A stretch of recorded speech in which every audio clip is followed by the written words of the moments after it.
He thought he could sleep with my wife and get away with it, but what he didn't know is that I don't just get mad, I get methodical. And by the time I was done, he'd lost his job, his house, his family, and maybe even his dignity. If you've ever dreamed of serving cold, calculated revenge to someone who shattered your trust, then hit that like button, subscribe, and get ready, because this is one of the most satisfying stories of betrayal, justice, and ultimate karma. Way back in the early 2000s, my life looked picture perfect from the outside. I had a decent job, two young kids, 4 and 6, and a wife who, at least back then, I thought loved me. But behind that facade, something was rotting. It started subtly. My kids, too young to understand the weight of their words, began mentioning how they were spending a lot of time at their grandparents' place. My wife's parents lived nearly 90 minutes away. So when I heard this was happening 2 or 3 times a week, alarm bells went off. Now, she worked part-time, so sure, she had the time, but driving that far, that often, it didn't add up. I asked her, calmly, casually, "Hey, why are the kids spending so much time with your parents?" She lied. Her voice was flat. Eyes didn't meet mine. She shrugged it off. "Oh, they just love visiting." But she was never a good liar, and something in my gut screamed, she's hiding something. So I did what any betrayed spouse would do when they're still pretending to trust.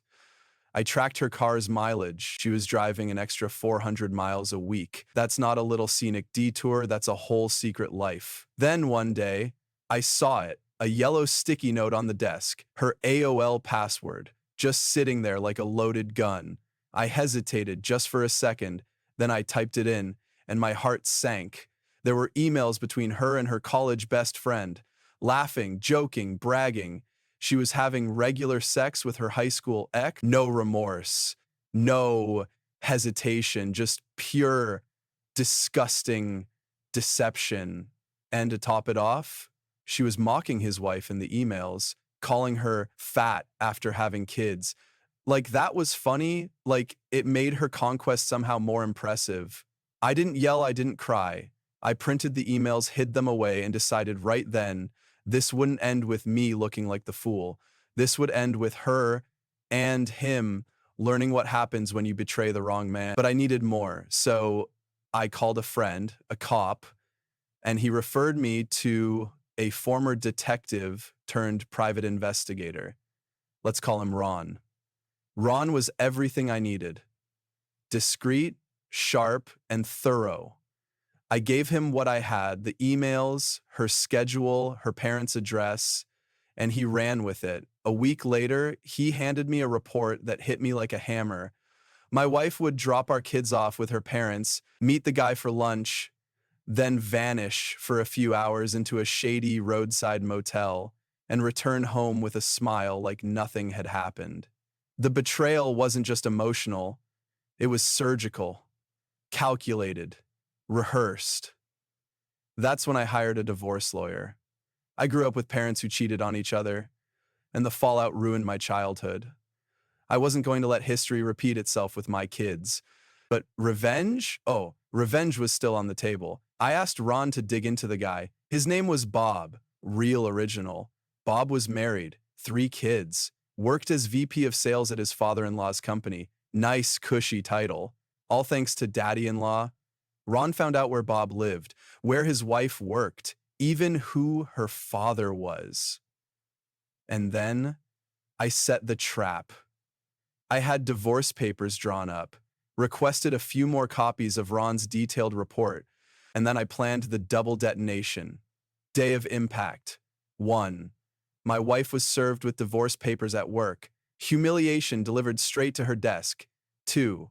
Ron, bless his soul, walked into Bob's wife's office and handed her the full report. Photos, times, emails, everything. I'll never forget Ron's words. She didn't cry. She didn't scream. She just nodded, like she'd been waiting to hear it all confirmed. What she did next? Legendary. She cleaned out their joint bank account, took the kids, and left. And when her father, Bob's boss and landlord, found out, it was over. Bob got fired, evicted. disgraced. But it didn't stop there. Turns out, Bob wasn't ready to let it go. He tried to show up at the house, probably to win her back or maybe blame her for his idiocy.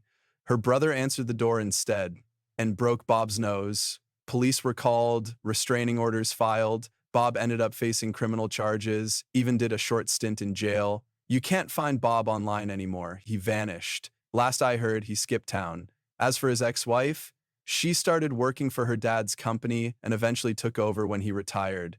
Justice. And my ex, we were civil, barely. We talked only about the kids.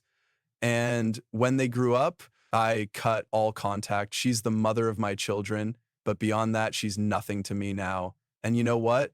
I don't hate her. I just don't care. That's the real revenge. Indifference. Some people think revenge is loud, explosions, screaming drama, but sometimes the most devastating revenge is silent. It's watching someone's perfect little lie collapse under the weight of truth and knowing you didn't have to lift a finger once it started to fall. If that story gave you chills, hit that like button and let me know in the comments, what's the most satisfying revenge you've ever seen or experienced? And if you're hungry for more justice served cold, you know what to do. Subscribe, and I'll see you in the next